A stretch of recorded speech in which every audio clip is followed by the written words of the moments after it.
Figure that I'm on my own, there's no sense for me to quit. What you saying, we don't know. I'm just trying to reach my goals. Heard you snitching, saying that so you can't hang with me no more. What's up, guys? Christian Productions here, and I'm back with another amazing video, man. Now today, we got corrupt cop causes a massive lawsuit by Audit the Audit. It's uploaded 2 months ago and already has 1 million views. Original video link will be in the description. And without further ado, let's go ahead and get started.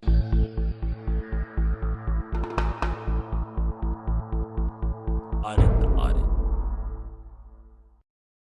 My video should not be construed as legal advice. They are merely a representation. Welcome of to facts. Audit the Audit, where we sort out the who and what and the right and wrong of police interactions. This episode covers taser use, reasonable suspicion, and disorderly conduct, and is brought to us by Local 3 News' channel. Be sure to check out the description below and give them the credit that they deserve. On April 13th, 2018, Officer Cody Thomas of the Chattanooga Police Department responded to a 911 call claiming that a man named Polo, who was wearing green and black, had threatened a citizen with a gun in Chattanooga, Tennessee. While investigating the call, Officer Thomas observed local resident Nate Carter checking the mailbox in front of his home while wearing a purple shirt. The interaction that followed was captured on Officer Thomas's body camera. Are you Polo?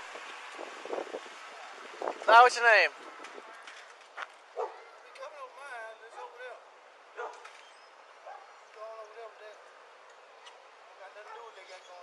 What's going on? I don't know. They called you. I ain't called you. I called you. Who are we calling about? Calling about me, buddy. Calling about you? Not calling He about said me. not calling about me. Hey, how about you watch your mouth for your gets on the back of my car? Man, bro, I don't understand when cops don't know when to just accept that they're wrong. That man said not calling about me. Close your mouth, open your ears. You always talking about some watch your mouth. How about you do your job? How about you do your job? You're here for a reason, right? You over here just getting mad at every little thing. Probably not bothering you.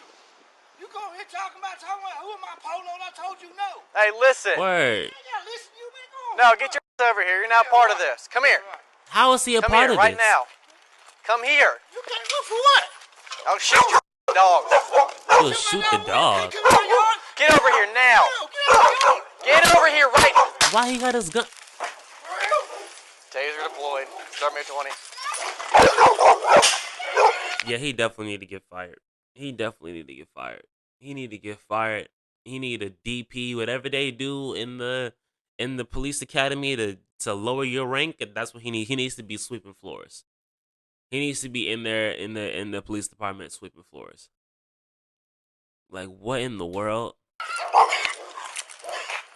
Just tase the innocent man for no reason. After Officer Thomas attempts to detain Mr. Carter with a verbal command, Mr. Carter refuses to comply and begins to walk back towards his home, and Officer Thomas tases him in the back. The Chattanooga Police Department's use of force policy repeatedly requires officers to use only the minimum level of force that is reasonably necessary to achieve certain lawful objectives, such as conducting lawful public safety activities, protecting persons and property, overcoming physical resistance, effecting arrests, maintaining control of an arrested person, preserving the peace, preventing the commission of an offense, and preventing serious physical injury or death. And a lot of situations where, like, they're in a situation where they have to use a taser, or they have to use, like, an overwhelming amount of force, they like to prolong it.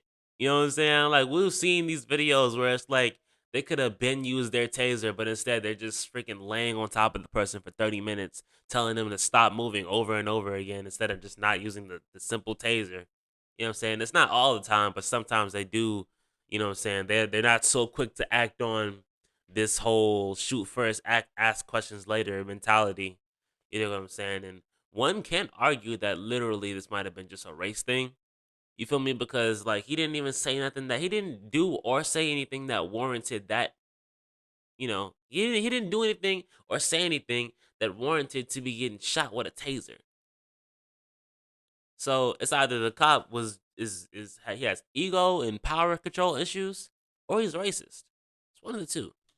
Describing the amount of force that officers are authorized to use against citizens, the policy states that, quote, under no circumstances shall the force used be greater than necessary to achieve lawful objectives. And, Right. now quoting again, officers must always use the minimum amount of force necessary to accomplish these objectives. The People policy also explains that, quote, following that. whenever possible, police officers shall employ a progression of force, commonly referred to as the use of force continuum. The continuum is based on the concept of increasing the police officer's level of control in response to the level of resistance of the suspect or violator. If a suspect or violator increases his level of resistance or threat to the officer is justified in increasing his level of control. When And he wasn't a determining the threat. amount of force that is appropriate to use in a particular situation, the policy notes that officers should consider the nature of the offense, the behavior of the subject against whom force is to be used, physical size and conditioning, the feasibility or availability of alternative actions, location, and the availability of additional officers. The policy also includes a chart that lists the type of force that's appropriate for various levels of resistance. In this situation, Mr. Carter's actions would likely be considered quote-unquote passive resistance, which the policy defines as, quote, physical actions that do not attempt to prevent officers' attempt of control, but are not in compliance with an officer's orders or actions. The chart lists the corresponding officer response for passive Soft, resistance empty as hand quote-unquote control. soft, empty hand control, which the policy defines as a use of force without the aid of any equipment or weapons that includes, now quoting, empty hand escort controls, pressure points, and come-alongs. So long story short, he broke the rules. Long story short, he felt like he could do whatever he wanted to do because he had that badge and that gun. And yeah, so lawsuit.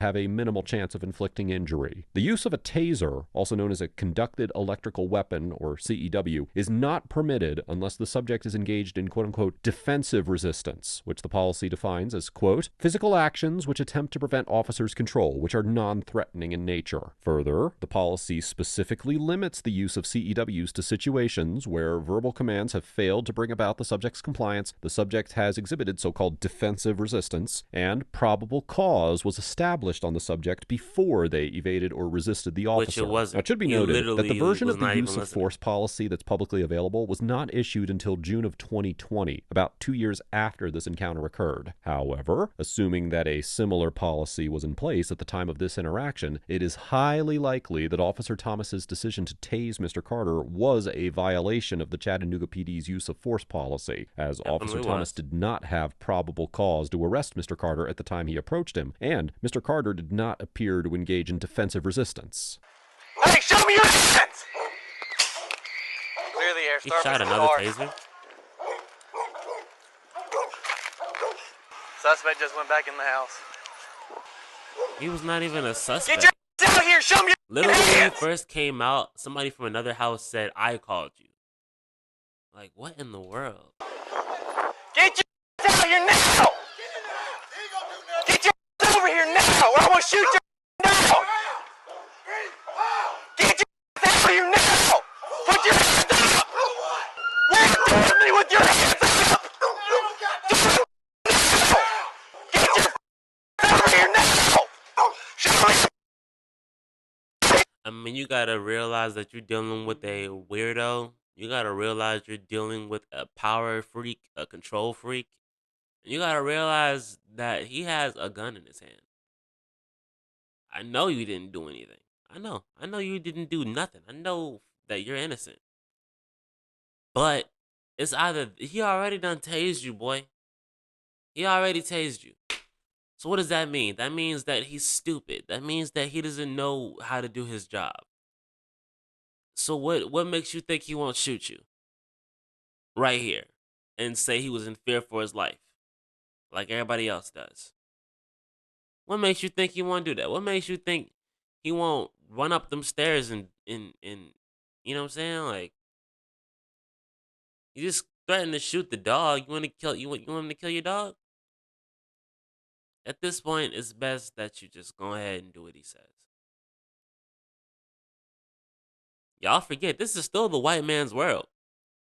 We just living in it, bro. You know what I'm saying? They're like, I heard somebody say, and this is not on YouTube, but I heard somebody say that the white people are becoming the minority in America, but that means nothing. They might be the minority, but they still control. You know what I'm saying? Not the everyday white person like how it used to be, but you know, they still have the advantage, you know what I'm saying? We are still, you know what I'm saying? There's still levels to this. You know, nothing's changed. They just put a bow on it. You know what I'm saying? You said we're still in slavery. They just call it work now. You know what I'm saying? Suspect just went back in the house. Hold on, I'm moving my car in front of the house. Man, they acting like they caught El Chapo or something. Why they over here acting like Have they you gonna got go to the Ted back of the Bundy? house? We got 2 units up front. Suspect has gone back in and out of the house. They all got guns drawn like he was such a Taser has threat. been deployed. We're still working on getting him outside. Come out! Get your over here now! Get your over here now! He's screaming like he actually did something. He went back in. Hey, sweetie, come here. Come here. It's okay. We Y'all got come the here. black police showing Hey, up y'all for the come white here. cops. Everything's okay. No, it's not okay. You stay right there. Hey, you come over Why there. is there a kid up You go there? over there. Come here. Come here now. Come here now. Get away from the dog. I'm taking my mailbox. Man, what you sleeping on the ground for? This is necessary. Motherfucker! Are you serious? I checked my mail. Girl, y'all get my kids in here. Why y'all No, you doing got that? your kids right there. You If should I have left check them in my the house. mail, they talk to somebody else. I can't. You got the handcuffs too tight. Who cares? Get in the car. Who cares? Get in the car. Who cares? For real? For real. Get in the car. For real? Oh, I popped my cherry. Taser. Pop my He did. cherry. He got- So I guess in cop culture, popping like it's a thrill. It's like a rite of passage to shoot innocent people with your taser. I guess so. Y'all let me know in the comments. Is it cop culture? Is that you feel me? Like, is he a man now because he shot an innocent person with his taser? Popped and then rode it for a minute. And then he slammed the door and the bars popped off. So I don't know if it actually hit him or not. Huh? Yeah. He got barbs in his back. His info and why I'm here. This guy. Yeah. Come on, baby. I'll go talk to him. I need to calm down. Alright. I'm the one that You called. called, correct? Yeah. Was this about him, correct? No. It was another guy, but he ran through. He had the Glock. He was standing by that telephone pole, and he was talking about shooting up. Me and her was in there playing cards. He was talking about shooting up in her. Because when I walked up, you said, yes, that's him. No, No. I did. Yes, you did. Because I walked up and I said, who are you here about? And you said, yeah, that's why I'm here. And so when I started confronting him about going in the house, that's when all this erupted. How you gonna tell him what he said? How you gonna tell him what he said? No, you literally saw the first black guy just sitting there minding his business checking the mailbox. And then you just saw a criminal. Keep it 100, bro. Keep it 100, bro. And you can tell that there's racial intent because of the simple fact that he won't even listen to the man that called the cops. This man said, no, I did not say that was him. I was trying to explain to you what the situation was, but your corrupted mind was so fixated on this innocent person that was doing nothing. He was literally just sitting there. But your mind was so fixated on him because he was telling you about yourself. And you felt like, oh, that was just a crime in itself, and so you wanted to tase him.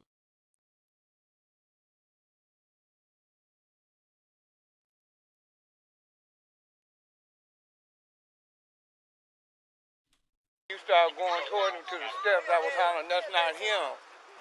Yeah, just grab his info, thank you.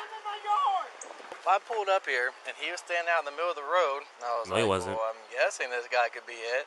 What was the? I didn't even hear what the initial call was. Somebody said they had a gun, they were threatening to shoot this guy. I said, hey, are you Polo? And he was like, I don't know what you're talking about. Leave me alone. Like, he's calling you shoot. He's like going like this, like shoot. No, he's saying when you first came out, you asked him, are you Polo? He said, no. Don't make it seem like he was trying to evade your question. He answered your question. You said, are you Polo? He said, no. He said, who called? The person on the left of you called.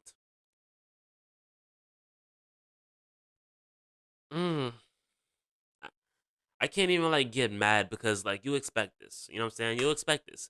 You expect there You give all these people the jurisdiction to have, what I'm saying, to be able to be the judge, jury, and executioner in these situations.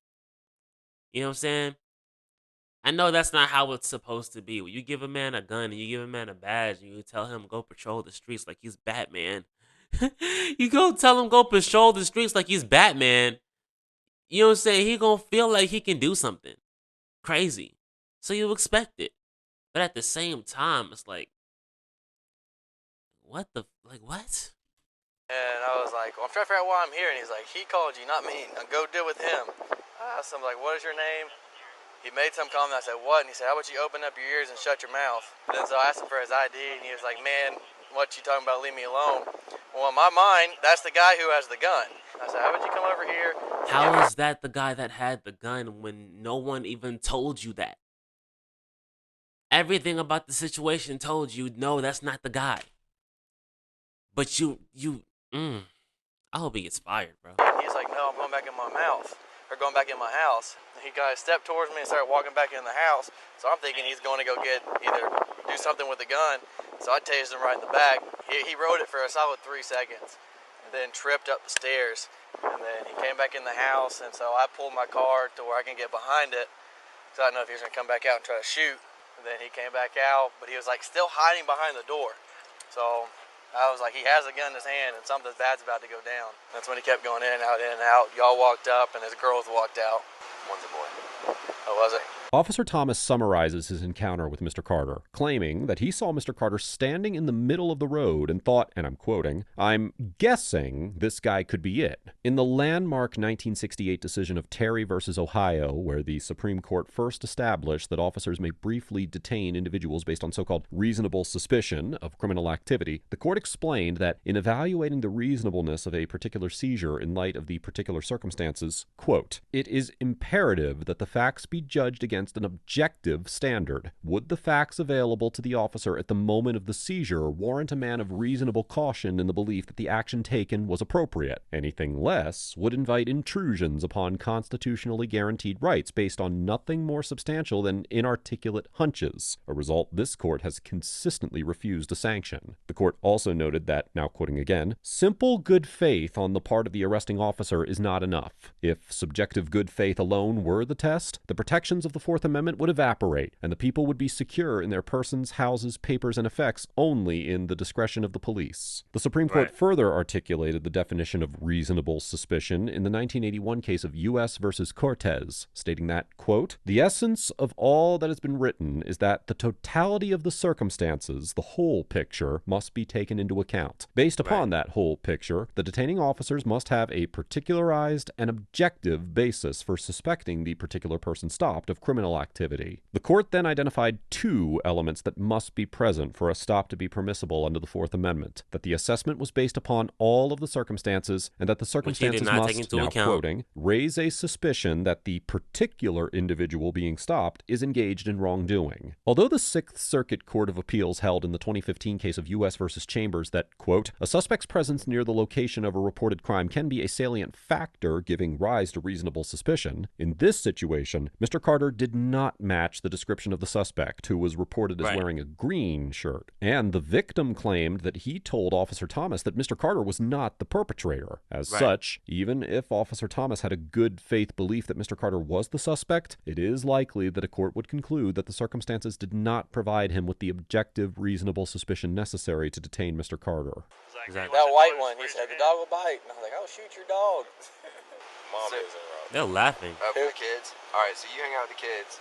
Because we had Adam count as a medical professional look at him here. I'm okay with that. Okay. But the hospital needs to clear him before he can do anything. Talk to Van Ness about how to write it up.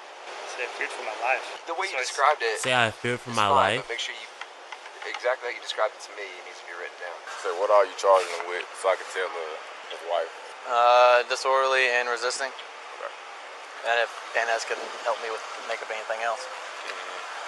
That's what I have right now is disorderly, resisting, Officer Thomas states that he will be charging Mr. Carter with disorderly and resisting, according to Section 39-17-305 of the Tennessee Code, which defines the offense of disorderly conduct. Quote, a person commits an offense who, in a public place and with intent to cause public annoyance or alarm, engages in fighting or in violent or threatening behavior, refuses to obey an official order to disperse issued to maintain public safety in dangerous proximity to a fire, hazard, or other emergency, or creates a hazardous or physically offensive condition by any act that serves no legitimate purpose. So basically, in order to be charged with whatever he's talking about, you have to literally be a threat to public safety, which he was not. He was checking his mailbox, and he was trying to go back in the house because he realized he was talking to a madman. He realized he was talking to a maniac. He realized he was talking to a freaking retard. And so, yeah. Now, while the Supreme Court of Tennessee determined in the 2011 case of State versus Mitchell that an individual's quote-unquote loud and belligerent confrontation of officers, coupled with a challenge to an officer's authority, qualified as threatening behavior designed to annoy or alarm, that was sufficient to support a disorderly conduct conviction, for this subsection of the statute to apply, an individual must be in a public place, which Section 39-11-106 of the Tennessee Code defines as, quote, a place to which the public or a group of persons has access, such as highways, transportation facilities, and schools. As such, it is likely that a court would conclude Mr. Carter was not in a public place on his own front lawn. However, the disorderly conduct statute includes another subsection which states that, quote, a person also violates this section who makes unreasonable noise that prevents others from carrying on lawful activities. Now, while this subsection of the statute does not include a public place requirement, in the 2009 case of State versus Throneberry, the Court of Criminal Appeals of Tennessee determined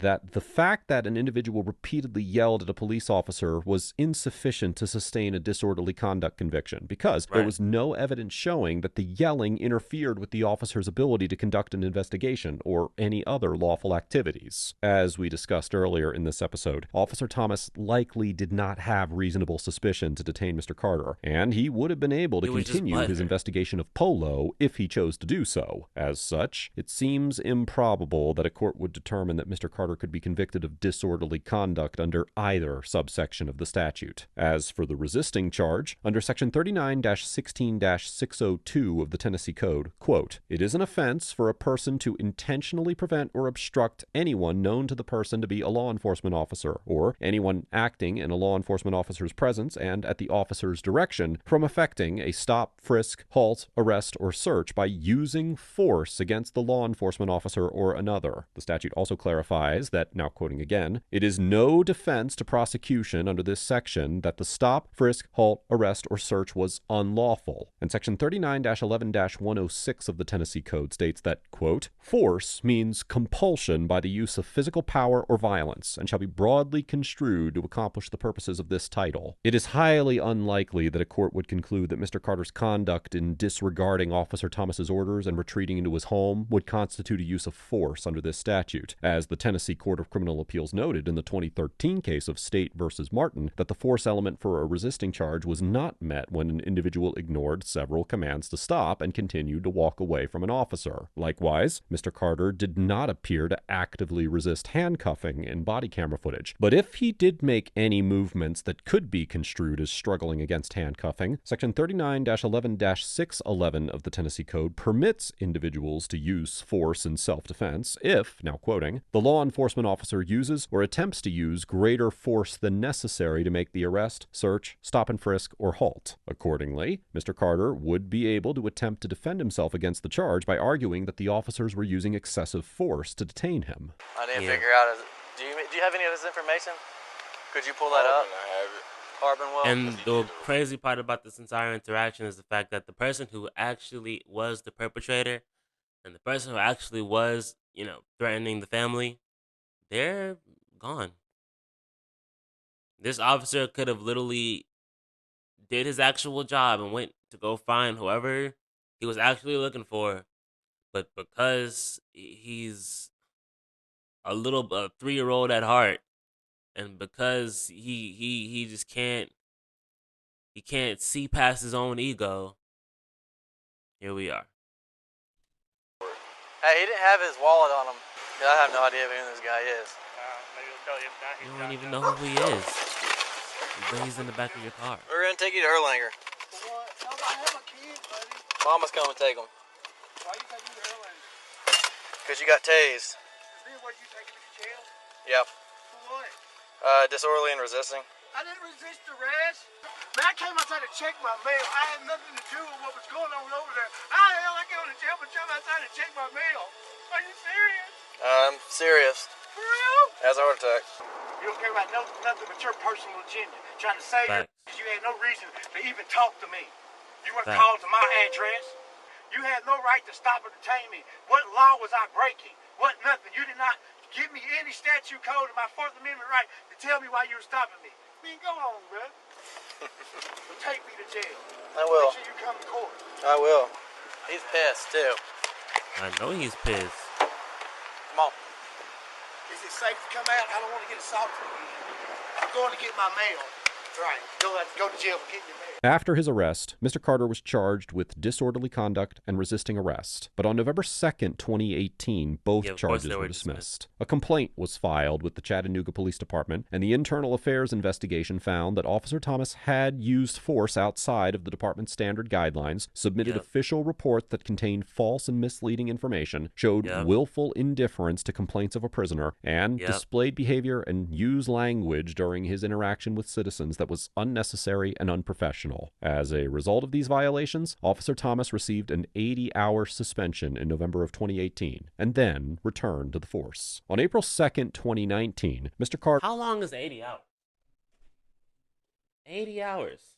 80 hours, y'all. Now, what if that taser shocked his heart or something and made his heart stop beating or something like that? What if when he slammed him to the ground, he could have broke his freaking arm, broke his leg, rolled his ankle the wrong way, cracked it, he could have landed on his neck the wrong way? What if the person that he chose to not go get because he was so stuck up in his own little ways, what if the person that was actually threatening the family came back and shot them people? But he's back on the force. Yeah, that's the justice system for you. But how long is 80 hours? 3 days. 3 days and 8 hours. So around Nah. It's like not even a half. Basically just 3 days. Basically just they didn't make him serve that 8 hours. Just 3 days.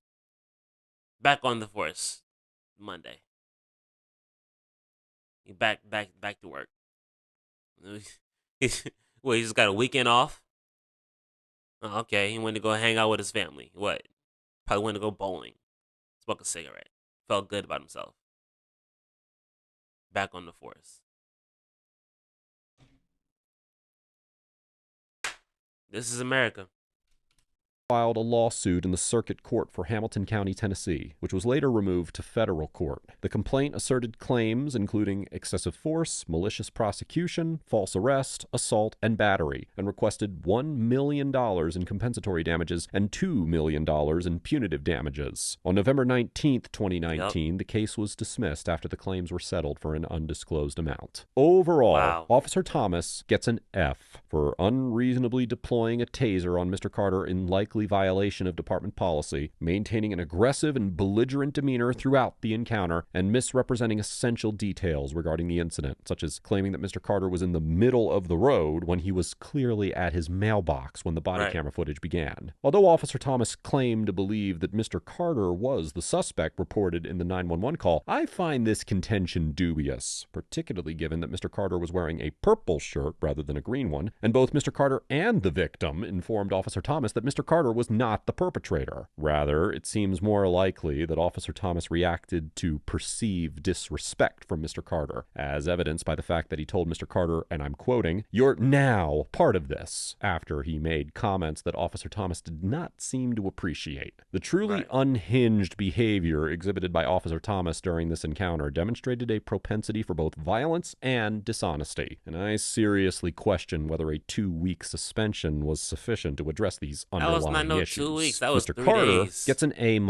because although he was somewhat verbally combative in his comments towards Officer Thomas and ignored some of his commands, he did not appear to violate Tennessee law at any time during the encounter and took appropriate legal action by filing a lawsuit after the encounter. As we discussed in this episode, Mr. Carter likely did not commit any crimes in the course of the interaction, even when he failed to comply with Officer Thomas's commands and entered his home. However, it is important for viewers to note that disobeying officer orders in situations like this may be considered resisting or obstructing in states that do not recognize the right of citizens to resist unlawful orders and do not require the use of force to sustain a resisting conviction. That being said, Officer Thomas's use of a taser against Mr. Carter was clearly unjustified, particularly given the legality of Mr. Carter's actions in Tennessee, and I commend Mr. Carter for pursuing accountability against Officer Thomas for this violation. Let us know if there is an interaction or legal topic that you would like us to.